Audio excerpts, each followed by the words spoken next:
नमस्कार साथियों, स्वागत है आपका the history volt with Sandeep में। साथियों, आज का हमारा टॉपिक है राजस्थान के प्रमुख व्यक्तित्व। तो साथियों, ये इस टॉपिक से जुड़ी हुई हमारी तीसरी वीडियो है। इससे पहले हम 2 वीडियो ऑलरेडी अपलोड कर चुके हैं। तो उन दोनों वीडियो में मुख्यतः हमने 4 व्यक्तित्व की चर्चा की है। एक तो हमने दूरसा आड़ा के बारे में पढ़ा था, उसके बाद दयाल दास जी के बारे में पढ़ा था, फिर कबीरराज श्यामल दास जी के बारे में पढ़ा था और वीर दुर्गादास राठौड़ के बारे में पढ़ा था। इसके अलावा गौरी शंकर हीराचंद ओझा के बारे में पढ़ा था। तो आज जिन व्यक्तित्व की हम चर्चा करने वाले हैं उन व्यक्तित्व का नाम है विजयदान देथा। ठीक है, तो हम देखेंगे कि इनका जन्म कब हुआ, इनका उपनाम क्या था, इनकी प्रमुख रचनाएं कौन सी थी और इन्हें बहुत सारे पुरस्कार मिलते हैं। ठीक है, तो उन पुरस्कारों को हम एक एक करके देखेंगे कि किस वर्ष में कौन सा पुरस्कार मिलता है। ठीक है, तो इस तरीके से हम एक ओवरऑल इन्फॉर्मेशन इनके बारे में जुटाने की कोशिश करेंगे। तो शुरुआत करते हैं साथियों विजयदान देथा के साथ। सबसे पहली चीज़ ये है कि हम देखते हैं कि इनका जन्म कब हुआ था। तो साथियों, इनका जन्म हुआ था 1 सितंबर 1926 ईस्वी को। ठीक है, 1 सितंबर 1926 ईस्वी में विजयदान देथा का जन्म होता है। और किस जगह पे हुआ था? तो साथियों, जोधपुर के बोरुंदा में विजयदान देथा का जन्म होता है 1 सितंबर 1926 ईस्वी को। तो ये जन्म से जुड़ी हुई अहम जानकारी है। ठीक है, कि जोधपुर के बोरुंदा में 1 सितंबर 1926 ईस्वी को विजयदान देथा का जन्म होता है। विजयदान देथा का साथियों उपनाम था। तो उनका जो उपनाम था, तो विजयदान देथा का जो उपनाम था वो था बीजी। ठीक है, तो ये बीजी उपनाम से लोकप्रिय हुए थे। ठीक है, अब देखते हैं कि इनकी रचनाएं कौन कौन सी थी। तो साथियों, कई रचनाएं जो हैं वो इनकी हैं, जिसमें से कुछ प्रमुख रचनाओं को मैंने यहाँ लिखा है। तो उन्हीं रचनाओं के बारे में जानते हैं। तो सबसे पहली रचना जो हमने यहाँ लिखी है वो है बातारी फुलवारी। बातारी फुलवारी साथियों एक लोक कथा संग्रह है। ठीक है, और इस के जो रचनाकार हैं वो कौन है? तो बातारी फुलवारी के जो रचनाकार हैं या रचयिता हैं वो हैं विजयदान देथा, जिनका उपनाम है बीजी और जिनका जन्म हुआ था जोधपुर के बोरुंदा में 1 सितंबर 1926 ईस्वी को। ठीक है, तो ये हमारी पहली रचना है जिसके बारे में हमने जाना। ठीक है, बातारी फुलवारी एक लोक कथा संग्रह है और इसकी रचना करने वाले हैं विजयदान देथा, जो कि बीजी के उपनाम से लोकप्रिय हुए थे। ठीक है, जोधपुर के बोरुंदा से इनका संबंध है। दूसरी रचना है साथियों, तो वो एक आलोचनात्मक ग्रंथ है। ठीक है, और उस ग्रंथ का नाम है बापू के 3 हत्यारे।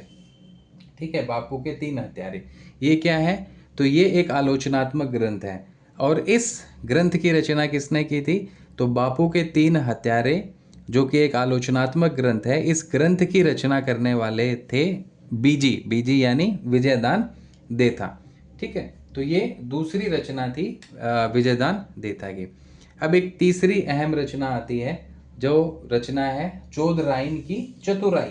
ठीक है, चोदराइन की चतुराई के बारे में अगर जाने तो ये लघु लोक कथा संग्रह था। जिस तरीके से बातारी फुलवारी लोक कथा संग्रह है, उसी तरीके से चोदराइन की चतुराई ये लघु कथा संग्रह था। ठीक है, और इसकी रचना करने वाले कौन थे? तो इसकी रचना करने वाले थे साथियों विजयदान देथा। ठीक है, तो ये तीसरी अहम रचना है। चौथी रचना है दुविधा और आलेखु हिटलर। ठीक है, तो ये जो रचना है ये भी विजयदान देथा की थी। तो इस तरीके से अगर हम देखें तो ये जो की पॉइंट्स यहाँ रखे गए हैं उनको अगर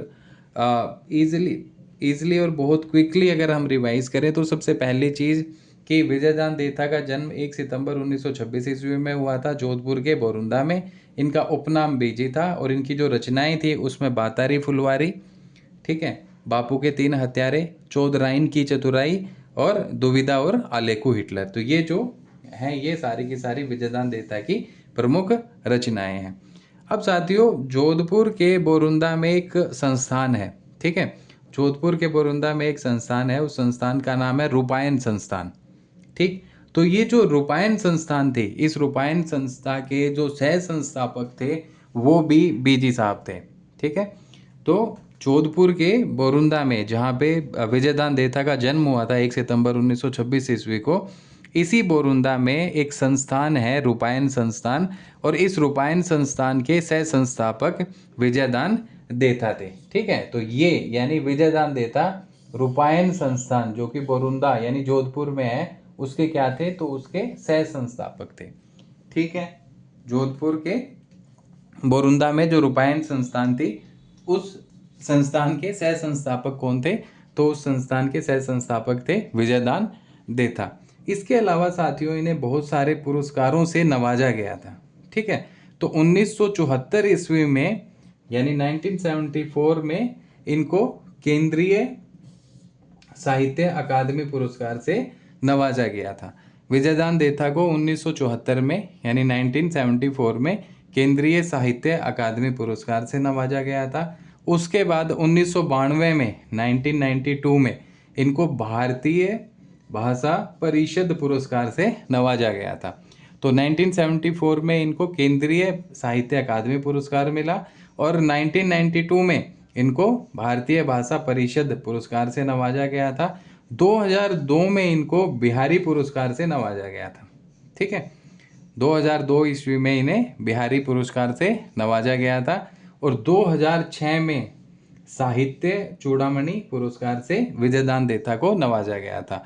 तो 1974 में यानी 1974 ईस्वी में केंद्रीय साहित्य अकादमी पुरस्कार, 1992 ईस्वी में भारतीय भाषा परिषद पुरस्कार, 2002 ईस्वी में बिहारी पुरस्कार और 2006 में साहित्य चूड़ामणि पुरस्कार से विजयदान देथा को नवाजा गया था। 2007 में मिलता है साथियों इन्हें पद्मश्री पुरस्कार। ठीक है, 2007 में विजयदान देथा यानी बीजी को पद्मश्री पुरस्कार से नवाजा जाता है और फाइनली 2012 में इन्हें राजस्थान रत्न से नवाजा जाता है। राजस्थान रत्न पुरस्कार इनको दिया गया था। तो साथियों इसी से अंदाजा लग जाता है कि कितने अहम व्यक्तित्व ये रहे हैं। ठीक है, 1974 में केंद्रीय साहित्य अकादमी पुरस्कार, उसके बाद 1992 में अगला पुरस्कार, फिर 2002 में, फिर 2006 में, फिर 2007 में और फिर 2012 में। तो देखा जाए तो पुरस्कारों की एक तरीके से एक श्रृंखला है।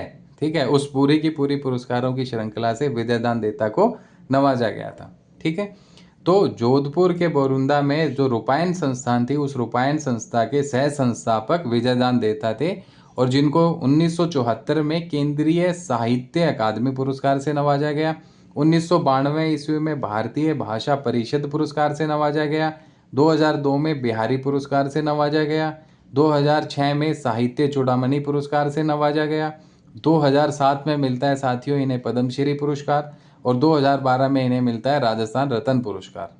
ठीक है, तो ये इनकी अहम उपलब्धियों को दर्शाता है। ठीक, इसके बाद कहा जाता है कि इनकी जो रचनाएं हैं, इनकी एक रचना थी, उस रचना के ऊपर मणिकोल साहब ने एक मूवी बनाई थी, एक मूवी यानी एक फिल्म बनाई थी और वो फिल्म थी दुविधा। ठीक है, ऐसे ही इनकी उसी रचना पे बाद में अमोल पालेकर साहब ने एक मूवी बनाई और वो उस मूवी का नाम था पहेली। तो कई बार पूछा गया है कि भाई ऐसे कौन से रचनाकार थे जिनकी रचना पे मणिकोल ने मूवी बनाई थी या फिल्म बनाई थी। ठीक है, तो वो थे विजयदान देथा। कई बार ये पूछ लिया जाता है कि भाई वो कौन सी मूवी कौन सी फिल्म बनी थी, तो हमें पता होना चाहिए कि भाई मणिकोल ने दुविधा बनाई थी और अमोल पालेकर ने पहेली मूवी बनाई थी। ठीक है, तो ये कुछ अहम जानकारी है विजयदान देथा के बारे में। एक बार क्विक रिवीजन कर लेते हैं। सबसे पहली चीज़, विजयदान देथा का जो जन्म है वो जन्म होता है 1 सितंबर 1926 ईस्वी को। कहाँ पे, तो भाई साहब जोधपुर के बोरुंदा में होता है। इनका उपनाम क्या था, तो भाई साहब इनका उपनाम था बीजी। और इनकी प्रमुख रचनाएं क्या थी, तो इनकी प्रमुख रचनाओं में एक थी बातारी फुलवारी जो कि लोककथा संग्रह है, दूसरा था बापू के 3 हत्यारे जो कि एक आलोचनात्मक ग्रंथ है, तीसरा है चौधराइन की चतुराई, ठीक है, जो कि लघु कथा संग्रह है, और उसके बाद में दुविधा और अलेखु हिटलर। तो ये कुछ अहम इनकी रचनाएं थी। जोधपुर के बोरुंदा में रूपायन संस्थान है, उस संस्थान के सह संस्थापक कौन थे, तो उस संस्थान के सह संस्थापक थे विजयदान देथा। इसके अलावा 1974 में इन्हें मिलता है केंद्रीय साहित्य अकादमी पुरस्कार। 1992 में इनको अगला पुरस्कार मिलता है। ठीक है, वो कौन सा मिलता है? भारतीय भाषा परिषद पुरस्कार, 2002 में बिहारी पुरस्कार, 2006 में साहित्य चूड़ामणि पुरस्कार, 2007 में पद्मश्री पुरस्कार, 2012 में राजस्थान रत्न पुरस्कार। और इन्हीं की रचनाओं के ऊपर 2 मूवियाँ बनती हैं। एक मूवी बनती है दुविधा, दूसरी मूवी बनती है पहेली। दुविधा मूवी बनाने वाले मणिकौल साहब थे और पहेली मूवी बनाने वाले अमोल पालेकर साहब थे। तो ये कुछ अहम जानकारी थी विजयदान देता के बारे में। आशा करता हूँ साथियों ये जो जानकारी है वो आपको समझ आई होगी।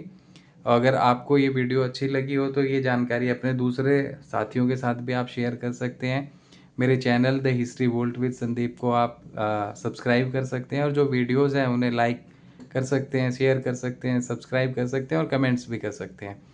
तो ये एक तीसरी वीडियो है जो आज हमारी कंप्लीट होती है राजस्थान के प्रमुख व्यक्तित्व के ऊपर।